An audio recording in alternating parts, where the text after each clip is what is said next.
Bonjour à tous chers mortels, c'est Dragma, on se retrouve avec un nouvel avis manga, ça fait longtemps que j'en ai pas fait, je m'en excuse. J'essaie de reprendre le bon rythme, mais c'est pas toujours évident, je ne vous promets plus rien là-dessus parce que j'y arrive pas en général, donc je fais comme je peux. Harry Makito, qui est un shonen comédie fantastique fait par Watanabe Shizumu, qui avait fait déjà My Girlfriend is a Fiction, donc une série qui était très courte en 3 tomes, et qui était pas mauvaise du tout, franchement, qui était plutôt bien. Et je pense que vous allez reconnaître très vite les dessins, qui a également fait les dessins de Ray Lacoon. Alors c'est pas le scénariste, c'est celui qui a fait les dessins en tout cas. J'avoue que j'avais reconnu plus ou moins vis-à-vis de Ray Lacoon, mais c'est vrai que My Girlfriend a eu une fiction, ça fait longtemps. Donc du coup j'avais pas trop, enfin j'étais en mode ah oui c'est vrai qu'il a fait ça aussi. Enfin bon. Alors, nous, donc shonen comédie fantastique, nous suivons Makito, un jeune magicien extrêmement talentueux, un des plus grands magiciens de son époque. Et à un moment mais sauf qu'il en a marre. Il en a vraiment très marre de faire ce métier-là. Ça l'intéresse plus. Il en a marre. Voilà, c'est plus. Il a plus la flamme qu'il avait pour ce métier qui le passionnait tant. Donc bon, il décide plus ou moins de se retirer. Il fait un gros dernier spectacle histoire de marquer le coup. Et malheureusement, l'un de ses tours ne vont pas marcher puisque en fait, il devait se faire enflammer. Sur un bûcher plus ou moins et réussir à s'échapper de sa torture, sauf qu'il n'a pas du tout réussi et il est mort cramé. Ouais, c'est ballot. C'est totalement ballot. Et donc du coup il va se retrouver 400 ans plus en arrière, à l'époque de la chasse aux sorcières. Ouais, une merveilleuse époque de notre histoire. Et oui, en plus ça, malheureusement pour nous, c'est quelque chose qui était très présent en Europe et principalement en France. Alors pas que en France, mais c'est vrai que l'Europe en tant que telle était très connue pour ça. La France a bien participé. Ouais. Sachant que là, si je dis pas de bêtises, ça se passe en Allemagne. Ça se passe en Europe, c'est sûr. Il y a 400 ans en Europe et je crois qu'il est en Allemagne. Mais j'ai un petit doute sur ça. De mémoire, c'était ça. Et donc il est à cette magnifique époque où la religion était maître absolu. Alors j'ai rien contre la religion, mais elle a fait des trucs pas jojo, même bah, ça, je sais pas si c'est véridique parce qu'en fait c'est dit dans le manga que le pape s'était excusé, le pape à notre époque, hein, s'est excusé de cette triste période de l'histoire. Je pense que c'est pas forcément faux, parce que c'est pas un très beau truc vis-à-vis de la religion. Ou du coup voilà, il s'est excusé du fait que pendant cette époque, bah la religion elle a cramé beaucoup de potentielles sorcières. Donc malheureusement il y en a beaucoup qui sont morts, plus de 60 000 encore une fois de ce qui est dit dans le manga. Est-ce que c'est réel vis-à-vis des infos? On sait pas, on sait que c'est quelque chose qui a réellement existé et c'est triste, c'est quelque chose de l'histoire qui pique un peu, mais bon voilà, donc ça parle de cette époque et il va se retrouver en se disant ah mais ça c'est isekai, ouais, je vais avoir des vrais pouvoirs magiques, je vais avoir des elfes, tout ça. Bon là c'est la vraie magie pour lui, donc il est en vrai kiff quoi. Parce que lui il sait très bien que ce qu'il faisait dans les spectacles c'était que du superfuge, il utilisait des astuces, des mirages, des trucs du genre, enfin tout pour faire en sorte que c'est la magie, enfin le principe de la magie moderne hein, en gros. Et là il se dit oh, génial, je vais faire de la vraie magie. Mais non, il est vraiment 400 ans en arrière, à une époque où bah la magie n'existe pas non plus quoi. Par contre le fait de tricher, d'utiliser des moyens pour faire genre que c'est de la magie, ça existait déjà. C'était pas les mêmes, mais ça existait déjà. Ah, c'est un truc qu'on a bien développé avec le temps ça. Et visiblement, alors je sais pas encore une fois si c'est vrai, hein, là je pense que le manga nous montre, la religion s'en servait également. Et là, notre jeune héros, lui, va retomber sur une jeune fille qui se fait passer, enfin, qui a failli se faire buter puisque les gens pensaient que c'était une sorcière. Parce que elle utilise des remèdes, donc c'est des trucs d'apothicaire, c'est voilà, c'est les gens qui soignent avec les plantes, puisque c'est quelque chose de toute façon qui existe toujours, hein, ça a longtemps existé. Maintenant on utilise des médicaments, mais beaucoup de médicaments sont liés aux plantes, hein, faut pas l'oublier. Et là c'était un des rares moyens de soigner des maladies ou des trucs du genre. Donc là c'est ce qu'elle fait, elle soigne des gens avec ça. Sauf que c'est pas très bien vu par l'église. Déjà parce que c'est une femme, alors rien que ça c'est c'est un bon moyen pour les cramer. Oui, oui. C'est ce qui est montré hein, plus ou moins. Donc voilà, et elle va être jugée pour ça. Et il va la sauver. Et il va lui montrer que justement tout ce bordel vis-à-vis des sorcières c'est que du bullshit. En gros la magie n'existe pas malheureusement. C'est triste ça que la magie elle n'existe pas. Et voilà, il lui montre un petit peu juste que c'est n'importe quoi. Genre au moment où elle se faisait torturer, où il y avait des tests pour vérifier si c'était une véritable sorcière, ou genre elle se faisait poignarder à plusieurs endroits.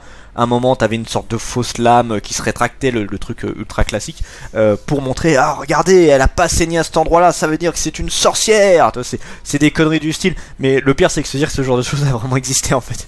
Et du coup, il va la sauver. Il va essayer de vivre dans ce monde et il va utiliser ses triches pour justement. Alors ce qui est marrant, c'est qu'il montre comment fonctionnent ces triches. Alors bon, il y en a, ils sont complètement perchés. Genre t'as des moments où il va te faire des trucs de malade. Alors oui, ça peut exister dans des très grands spectacles, mais tu mets pas ça au point en 2 secondes. Autant il y a des trucs liés aux cartes, ce qui est l'un des trucs les plus classiques liés aux magiciens. Là, oui, effectivement, c'est des trucs que tu sais qu'ils maîtrisent assez facilement, qu'ils peuvent mettre ça en place assez rapidement. Il y a des tours de magie, de triche, tout ça, il n'y a pas de problème. Dans le manga, ça se fait, même en réel, ça pourrait se faire assez facilement. Il y a des trucs, ça va très loin. Alors oui, je sais, on est dans un manga, effectivement. Mais là, des fois, tu vois, il y en a un en particulier, vraiment, j'ai vu le truc, j'ai fait... Attends, en moins de 5 minutes, t'as réussi à organiser tout ça, là? Wow. Non, en vrai, je crois qu'il avait un peu plus de temps, mais ouais, tu dis, ouh, c'est parti loin, là. Mais ça reste quand même super agréable. J'ai beaucoup rigolé. J'ai même pas dit comment ça s'appelle Mia, la fameuse petite fausse sorcière. Et il va faire en sorte de plus ou moins purger cette malheureuse époque liée à la sorcellerie. Et franchement, j'ai énorme, je pense que ça c'est compris quand j'ai fait le résumé, et le fait que j'ai beaucoup parlé de l'histoire, j'ai énormément aimé, pour plusieurs raisons. Déjà, alors j'aime bien le personnage, le héros est assez drôle en vrai, alors il est très narcissique, dans le sens où il sait qu'il est extrêmement doué, il s'en bat plus ou moins les couilles des autres, c'est plutôt lui avant tout. Il a un côté très dépressif lié à sa mère. Il a besoin de sa drogue de chocolat. Oui, c'est ça qui est assez drôle, c'est qu'il a besoin de chocolat en fait pour se calmer. C'est un moyen comme un autre.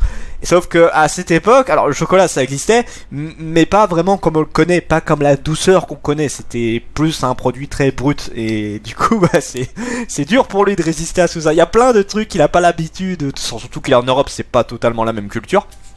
Pas du tout la même culture. Donc je sais plus s'il est au Japon de base, normalement si.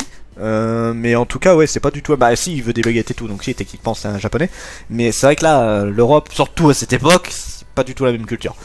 Et ouais, le héros est juste super kiffant.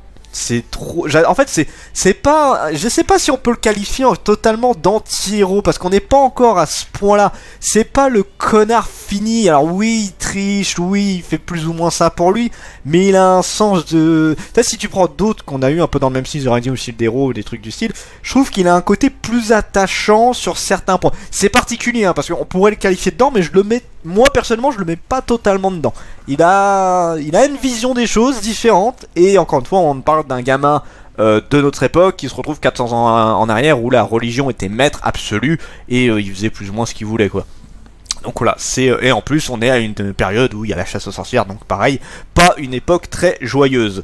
Donc voilà, vraiment un personnage très cool. Pour ce qui est de Mia, bah elle est un peu le personnage découverte. C'est-à-dire qu'elle est vraiment limite nos yeux en mode oh, putain mais c'est comment t'as fait ça, tout ça. En fait, c'est limite les questions que nous on se pose en mode putain mais comment il a fait pour faire tel truc et tout.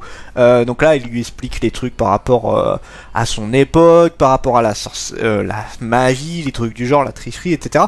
Et c'est un personnage qui est très lambda, mais que tu t'attaches aussi assez facilement. Elle a une sorte de pureté, d'innocence très sympa. Sans mauvais jeu de mots, hein, me faites pas dire ce que j'ai pas dit, hein, merci bien. Mais voilà, on a un personnage très cool, et on en a un autre qui est apparu à la fin que j'attends beaucoup d'elle, parce que je pense que c'est clairement le genre de personnage que je vais bien aimer. Pour ce qui est du potentiel du manga, bon l'histoire j'ai dit c'est quelque chose de très kiffant. C'est une époque que j'aimais en fait. Moyen-Âge, Égypte, bon les Vikings ça va avec le Moyen-Âge, mais les époques assez anciennes, j'avoue que j'aime beaucoup ça. Dès que ça parle d'histoire, tout ça, c'est des trucs que j'aime beaucoup. Donc là, bien sûr, c'est de la comédie, mais on est dans une période que j'apprécie beaucoup. Pas parce que c'était joyeux, mais parce que j'aime bien l'histoire en tant que telle. Et là, ouais, non, franchement, c'est très sympa. Pour ce qui est du dessin, bah c'est propre, il n'y a rien à redire, c'est vraiment très très propre. Et encore une fois, un truc qui m'étonne, alors il n'y a pas masse de décors dans le sens où, voilà, c'est pas... Alors oui, c'est mis en fantastique, mais bon, en soi, c'est vraiment... On va avoir plus du décor sur les personnages, sur ce qui se passe, ces trucs genre. C'est quand même très bien mis en avant, les personnages sont très bien faits, il y a beaucoup d'effets, d'ailleurs des fois il y a des sacrés plans impressionnants. Niveau dessin, c'est nickel, je trouve, par rapport à ce que Love te propose. Pour les personnages, bah là, pour l'instant, on a des très bons personnages. On n'a pas encore d'ennemis charismatiques, on va dire ça. On en a eu un plus ou moins à la fin. Alors, charismatique peut-être pas, mais qui commence plus ou moins à être marquant. Donc après, à voir, on nous a montré une sorte de pseudo-ligue de la religion, donc l'élite de la religion, si on peut appeler ça comme ça. Donc j'attends de voir ce que ça peut donner à ce niveau-là. Mais c'est vrai que pour l'instant, on n'a pas vraiment encore de gros ennemis. C'est le premier tome, faut pas trop en demander. Et le seul regret que j'aurais, c'est que le manga visiblement est terminé en 4 tomes. Donc je sais pas ce que ça peut donner. C'est dommage parce que c'est, encore une fois, ça me fait penser à Mary Grave, où on avait une histoire qui commençait lentement. Les 2 premiers tomes étaient pas exceptionnels, mais ça passait.